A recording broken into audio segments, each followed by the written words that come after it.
orang, Bu, Pak, dia puasa, menahan dirinya dari lapar dan dahaga. Dari subuh sampai terbenam matahari, dia tahan, dia tidak makan.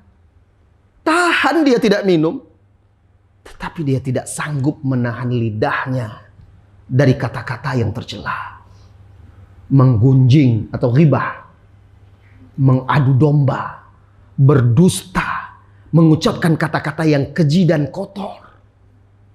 Apa dikatakan berpuasa seperti itu?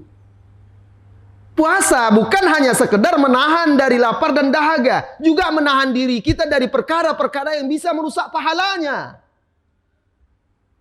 Maka orang-orang yang merugi, termasuk merugi di bulan suci Ramadan, orang-orang yang mengaku berpuasa tetapi tidak meninggalkan qaul zur, perkataan-perkataan yang keji dan kotor, perkataan-perkataan yang haram, akhlak-akhlak yang tercela. Allah tidak butuh puasa orang ini. Apa kata Nabi SAW di dalam hadis yang sahih yang diriwayatkan oleh Imam Muslim? Man lam yada' qaul az-zur wal amal bihi wal jahli falaysa lillahi hajah fi an yada'a ta'amahu wa syarabah. Barang siapa yang tidak meninggalkan qaul az-zur, kata-kata yang keji yang dibenci oleh Allah Subhanahu wa taala, atau perbuatan az-zur, perbuatan yang keji dan kotor, perbuatan dosa, tidak dia tinggalkan, atau dia tidak meninggalkan juga kejahilan. Jahil di sini bukan kebodohan maksudnya. Misalnya mudah bertengkar, dendam kesumat, berdebat-debat, ya. Tidak dia tinggalkan perbuatan yang sia-sia. Falaisa lillahi hajah. Allah tidak butuh fi an yada'a ta'amahu wa syarabahu. Allah tidak butuh orang ini meninggalkan makan dan minumnya. Tidak ada pahalanya. Karena Allah nggak butuh, nggak terima. Maka dari sekarang mulailah kita tekadkan nanti berpuasa, puasa kita dari makan dan minum, puasa juga lisan kita dari perkataan yang kotor dan keji, marah-marah yang tidak jelas, emosian. Kadang-kadang puasa ini emosi orang tinggi pula ujiannya ya. Di rumah kadang marah-marah kepada anak, marah kepada istri, istri juga mendongkol kepada suami, melawan dan segala macam. Terus juga menggunjing, puasa pergi ke warung belanja untuk mensiapkan bukaan, tapi ngomongin tetangga juga, ngomongin orang juga. Ini puasa apa ini?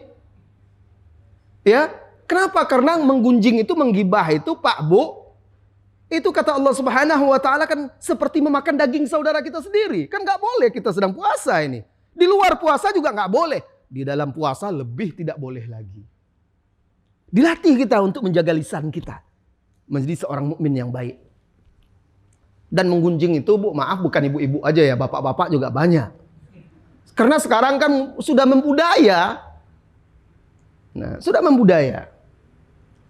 Tapi kenapa sering dicontohkan wanita? Karena biasanya wanita lah yang kumpul-kumpul, ngerumpi, ngobrol. Memang seperti itu. Ada di dalam hadis yang sahih. Dikatakan kepada Nabi SAW, ya Rasulullah, si fulanah itu rajin puasa di siang hari, rajin sholat di malam hari, sholat tahajud. Walakinnaha tu'dhi jiranaha bilisaniha. Tapi dia menyakiti tetangganya dengan lisannya. Faqala Nabi sallallahu alaihi wasallam innaha finnar. Nabi sallallahu alaihi wasallam bersabda, wanita itu tempatnya di neraka. Ternyata puasanya, sholat tahajudnya yang banyak itu tidak ada artinya kalau dia ternyata memakan daging saudaranya. Karena nanti di akhirat ketika dihisab, pahala puasanya, pahala sholat malamnya akan diberikan kepada orang yang dia gibahi. Habis sudah kan? Bangkrut dia, kata Nabi SAW di dalam hadis lain. Kalau tidak ada lagi kebaikannya untuk diberikan kepada orang yang digibahinya itu, diambillah dosa orang ini kalau punya dosa. Dibebankan kepada dia. Lalu dicampakkan dia ke dalam neraka. Na'udzubillah. Di Ramadan kita dilatih untuk menjaga lisan kita. Lalu dikatakan lagi kepada Rasulullah SAW, ya Rasulullah, ada si fulana, dia puasanya sedikit, Sholat malamnya juga tidak sebanyak yang pertama tadi. Sedikit juga. Jarang dia sholat tahajud. Tapi dia tidak menyakiti tetangganya dengan lidahnya. Hiya fil jannah, kata Rasulullah SAW. Akhlak. Puasa melatih kita untuk berakhlak mulia. Dan salah satu akhlak mulia itu menjaga lisan.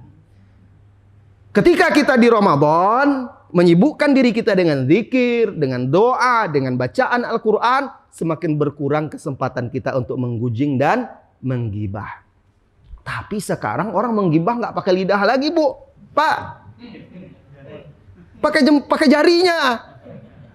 Ya. Dia tidak bicara, mungkin dia di rumah saja. Tapi dia satu grup itu kan sudah seperti satu kumpulan. Cepat keluar share tentang si fulan. Oh iya, saya lihat dia begitu kemarin. Sudah. Memang lidahnya nggak ngomong. Itu juga akan dipertanggungjawabkan oleh Allah Subhanahu wa taala. Wala taqfu ma laysa laka bihi ilm. Inna sam'a wal basara wal fuada kullu ulaika kana anhu mas'ula. Jangan kamu lakukan perbuatan-perbuatan yang kamu tidak punya ilmu di situ, nggak tahu apa-apa. Aib orang kamu kan nggak tahu apakah benar begitu atau tidak. Jangan ikuti. Pendengaran kita, penglihatan kita, hati kita, semuanya kelak di hari kiamat akan diminta pertanggungjawaban. Akan dihisap, kata Allah di surah Al-Isra. Maka jangan sampai kita merugi nanti. Jaga lisan kita. Karena orang-orang yang merugi dan tidak bermanfaat puasanya, salah satunya di bulan Ramadan, orang-orang yang tidak meninggalkan perkataan yang keji, kotor, dan perbuatan yang keji dan kotor.